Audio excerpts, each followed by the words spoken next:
Continuamos en Fuera de Serie con el analista político Marcelo Bullo, que es doctor en Ciencia Política por la Universidad de El Salvador, magíster en Relaciones Internacionales por la Universidad de Ginebra, graduado en Estudios Internacionales por la Escuela Diplomática de Madrid, licenciado en Ciencia Política por la Universidad Nacional de Rosario.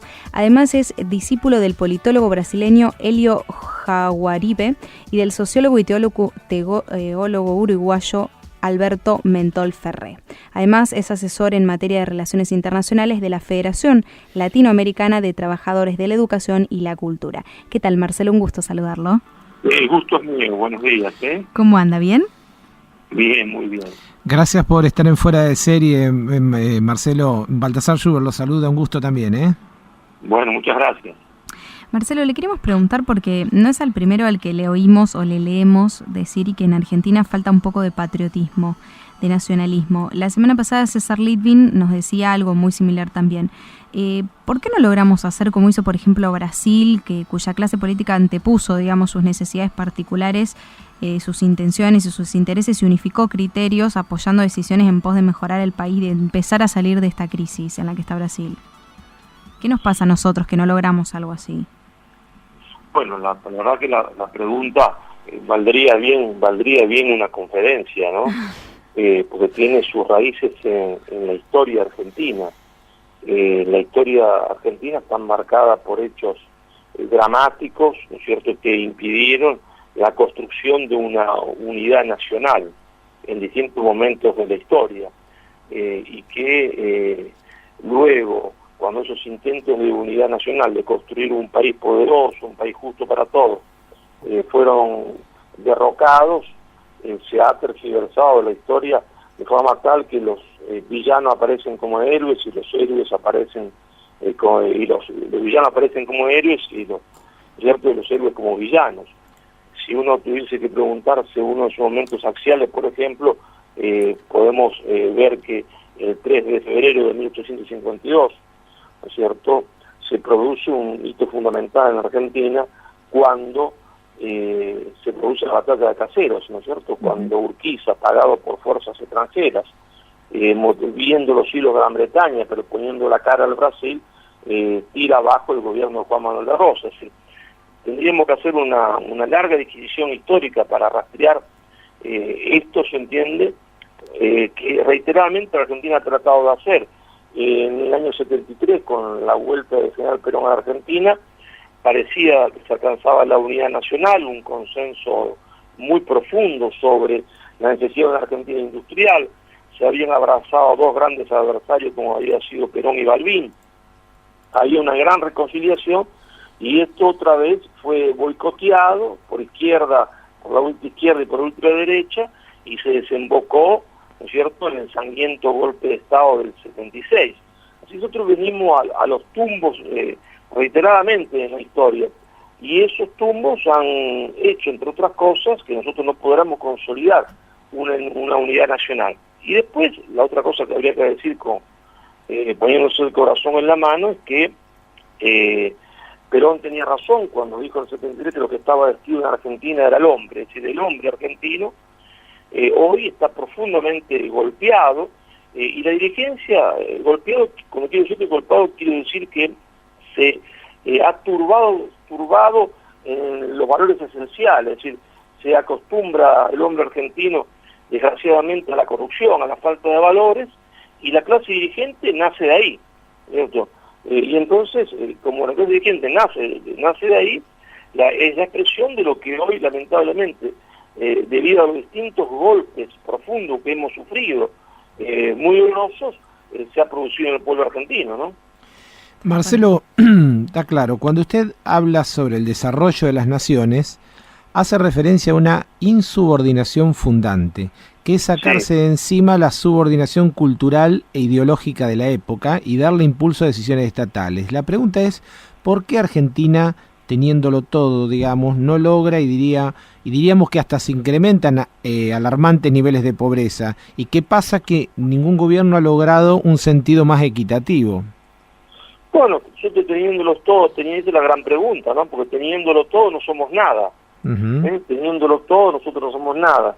Y no somos nada porque nos falta, ¿no es cierto?, por un lado patriotismo, por otro lado nos falta valores morales suficientes en la dirigencia política, y por otro lado nos falta formación para rechazar la subordinación ideológica. Entonces, si uno combina que nos falta patriotismo, que nos falta valores morales suficientes, y que nos falta formación para rechazar esa subordinación ideológica que nos condena a ser un país monoproductor, porque no entendemos cómo las otras naciones se han desarrollado realmente, que no fue aplicando los principios del libre comercio ni del fundamentalismo de mercado, da como resultado esto, que nosotros teniéndolo todo no somos nada.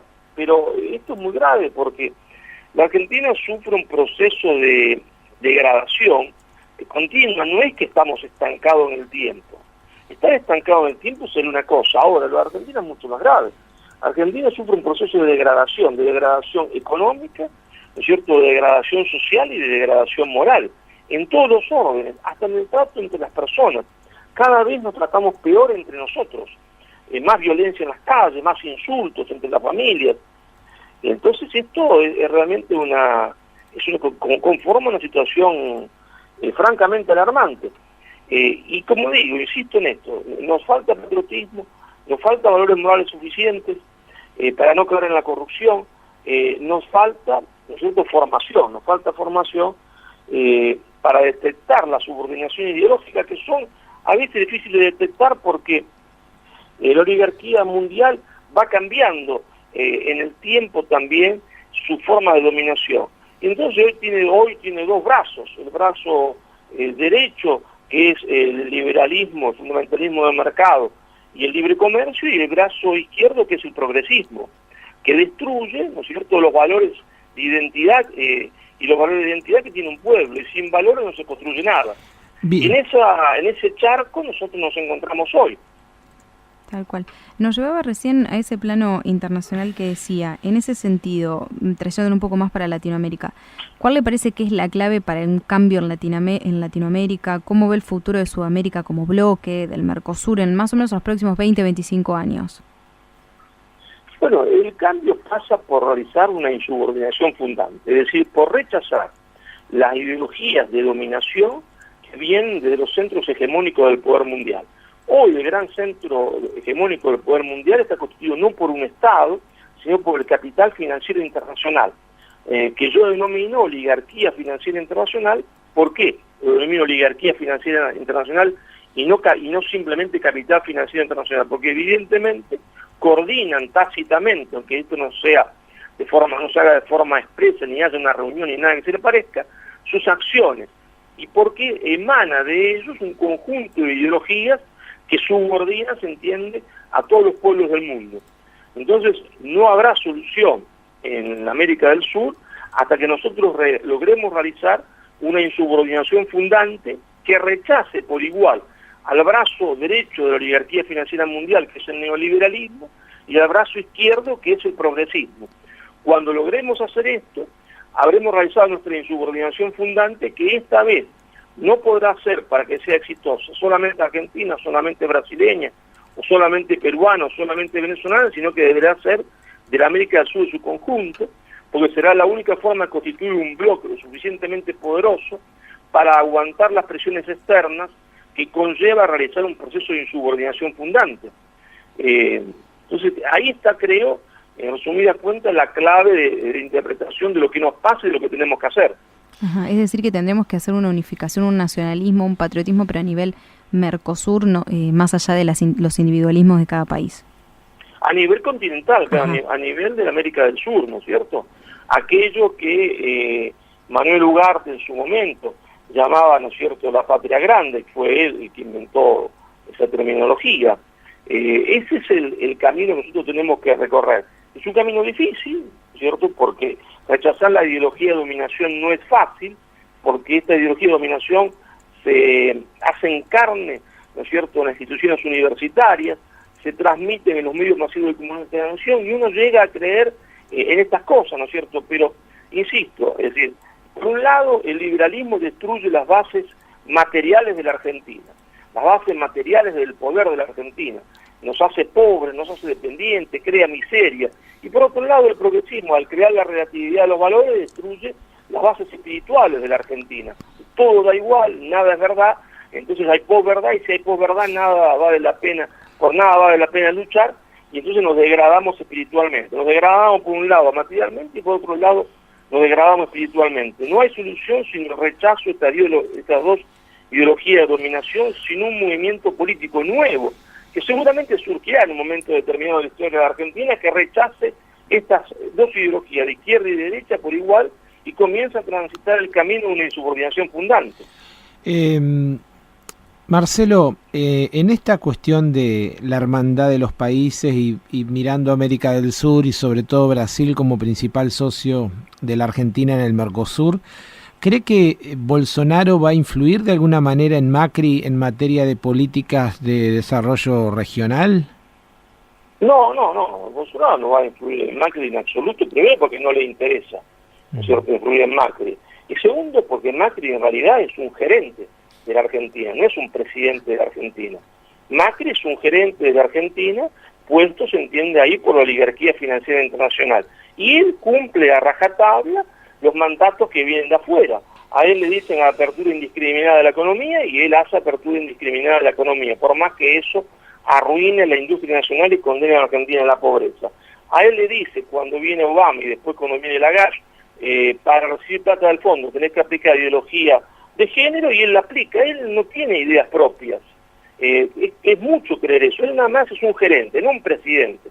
Hay que imaginárselo. En las empresas hay un presidente del directorio que realmente conduce, que tiene la mayoría de las acciones, y después hay gerentes, ¿no es cierto?, que ejecutan la política del directorio. Bueno, Macri no está en el directorio. Macri es un gerente que cumple las cosas que el directorio le dice que tiene que hacer.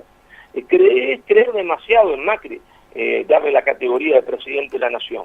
Mientras algunos analistas intentan un poco posicionar el tema de, lo llevo a Estados Unidos y China, esto como una especie de guerra comercial, lo he leído a usted hablando como de que en el mediano plazo el sistema internacional se va a encaminar en una constitución de una cohegemonía entre estos dos países, algo cooperativo económicamente y sobre todo hacia la periferia, y que China en realidad aspira a ser la fábrica del mundo y que solo concibe a los países periféricos de África y América Latina como simples proveedores de materias primas. Si esto es así, ¿qué rol nos queda a nosotros? ¿Nos tenemos que mirar hacia adentro o cómo podemos cooperar con este posible nuevo escenario? Bueno, el escenario, contrariamente a lo que la gente piensa, nos va a ser extremadamente desfavorable, porque antes de que se produzca una cohegemonía, ¿no es cierto?, se está produciendo una lucha de intereses muy profunda entre unos Estados Unidos que intenta reindustrializarse, y para reindustrializarse tiene que aplicar proteccionismo económico, y China, que se convierte en la abanderada del libre comercio. Cuando esa lucha se produce, dejan de mirar a la periferia y uno tiene mayor margen de acción. Tiene mayor margen de acción porque, entre otras cosas, podemos aplicar proteccionismo económico para nuestras industrias. Si tuviésemos un gobierno nacional hoy, porque Estados Unidos lo hace. Entonces, mientras que se produzca la lucha entre China y Estados Unidos, hay una ventana de oportunidades para realizar la insubordinación fundante, que todos necesitamos para construir una Argentina industrial, y solo una Argentina industrial que dé pleno empleo puede garantizar la justicia social, porque las leyes sociales, las leyes de defensa de los trabajadores, cuando no hay pleno empleo no valen ni siquiera el papel en el cual ellas están escritas. Entonces, tenemos una gran oportunidad. Tenemos los 25 años para realizar nuestra propia insubordinación fundante en América del Sur. Si no los aprovechamos, si no aprovechamos esta ventana de oportunidad, cuando se produzca la cohegemonía no habrá ninguna posibilidad para nosotros. Estaremos condenados a ser un país agrícola exportador, minero exportador, y en ese esquema ese país funciona o necesita para funcionar 6 millones de habitantes, 10 millones de habitantes, y todos nosotros sobramos. Sería para nosotros una cuestión de vida o muerte realizar la insubordinación fundante en este periodo de transición, en esta ventana de oportunidades. No se olviden ustedes que ya estamos viendo qué es lo que va a hacer China, que se niega a la Argentina ni siquiera a comprarle el poroto de soja un poquito transformado, un poquito elaborado, lo quiere comprar en bruto. Es decir, no permite que la periferia haga ningún tipo de industrialización. Se muestra generosa, se entiende, realizando obras de infraestructura, como hacía Inglaterra, que solo sirven para extraer la materia prima y llevarla a China. Lo mismo hacía Gran Bretaña. Entonces ahí por ese camino no hay ninguna solución. Pero tenemos el tiempo suficiente, dado este enfrentamiento entre China y Estados Unidos, para hacer nuestra propia subordinación fundamental, para entrar por la ventana, para aprovechar ese espacio. ¿Seremos capaces de hacerlo? Bueno, cuando existe una necesidad, siempre surge, se entiende una respuesta. Esto es lo que yo creo, que en algún momento determinado, en Argentina va a haber una respuesta que haga que nosotros utilicemos la ventana de posibilidad. Yo soy tremendamente optimista. Marcelo, finalmente volvemos al plano nacional. Parece que la política no da respiro en la Argentina, los políticos están en campaña permanente y se están planteando dos grandes frentes, pareciera ser, aunque no han confirmado las candidaturas, que es de alguna manera el kirchnerismo y Cambiemos por el otro lado, esta polarización. ¿Cómo ve usted el escenario que se va a desarrollar? ¿Va a haber posibilidad para una tercera vía? ¿Cómo ve el diferente escenario político para este año?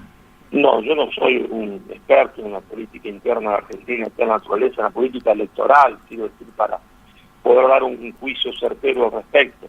Mi posición es que en las actuales circunstancias, las dos fuerzas políticas que aparecen en disputar el poder en Argentina, en el fondo, tienen una coincidencia absoluta porque nadie está dispuesto a romper el estatuto legal del coloniaje que rige la Argentina el día de hoy, y que ese estatuto legal del coloniaje, iniciado por el proceso, el mal llamado proceso de organización nacional, por la dictadura militar del 76, y continuado por el gobierno de Carlos Saúl Menem, rige hasta el día de hoy y nadie está dispuesto a desarmarlo.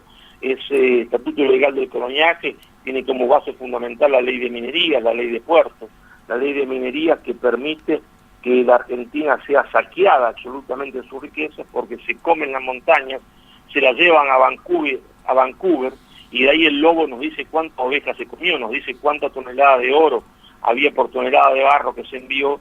Y Argentina en realidad, con la cordillera de los Andes, sería metafóricamente hablando el Kuwait de la América del Sur.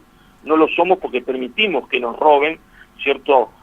Porque la clase política se entiende, la vista gorda y mira para otro costado.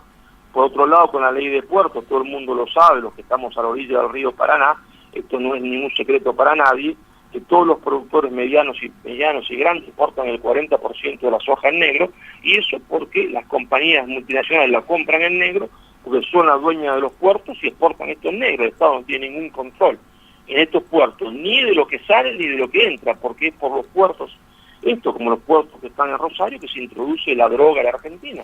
Por eso Rosario se ha transformado en el epicentro de la droga en Argentina, entra por estos puertos. Y estas leyes constituyen un estatuto legal del coloniaje, un nuevo estatuto legal del coloniaje que nadie está dispuesto en Argentina a modificar. Por eso yo creo que, si bien yo soy optimista desde el punto de vista estratégico, soy pesimista desde el punto de vista táctico, es decir, creo que tenemos solución en el futuro, creo que en el momento no aparece ninguna solución a la vista. Gracias, Marcelo, de verdad, muy interesante todo lo que nos planteó, una mirada muy, muy especial la suya, así que se le agradecemos siempre. Gracias a ustedes por tener la amabilidad de consultarme. Por favor, que tenga un buen día. Muchas gracias. Era el analista internacional Marcelo Gullo, quien decía, bueno, teniéndolo todo, no somos nada. Hablaba de que nos falta educación, patriotismo, valor moral, de que somos monoproductores, y a veces, viste, es como una cachetada cuando alguien te recuerda eso.